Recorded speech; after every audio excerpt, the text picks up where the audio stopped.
When you're no longer safe at home, where can you go? For many people at risk of homelessness, the stark reality is that often there is nowhere to turn. There's no money for alternative accommodation, no family to provide shelter.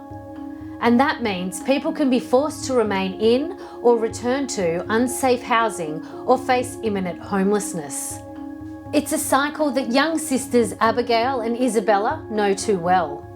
Growing up, they didn't have a stable, safe and loving home. All they have known is a life of instability, neglect and abuse.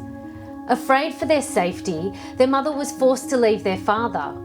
What should have been a new beginning was just the start of more instability and neglect.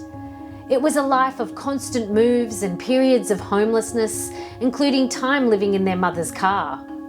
But as their mother struggled with finances and her mental health, and with nowhere else to turn, the family had no choice but to return to live with their abusive father.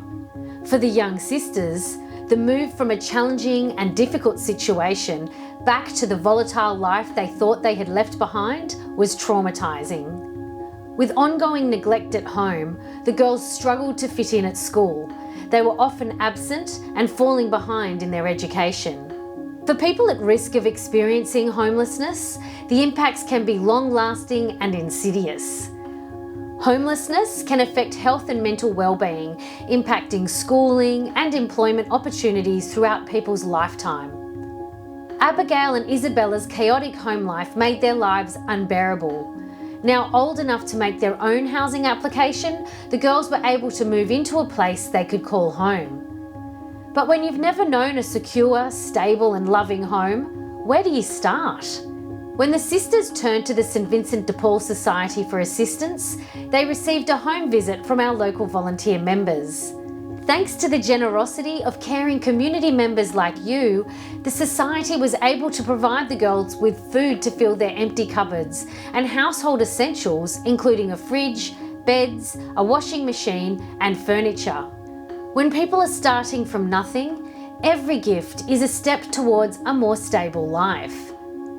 Thanks to the kindness of supporters like you, people like Abigail and Isabella can start to turn the page on a life of neglect, domestic and family violence, and homelessness. This winter, we are appealing to you, our faithful brothers and sisters, to help thousands of vulnerable people like Abigail and Isabella by donating to this year's St Vincent de Paul Society's Winter Appeal.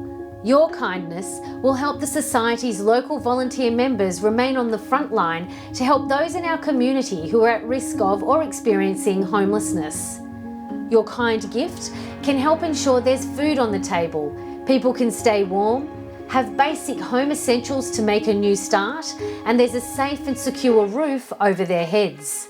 Please give generously.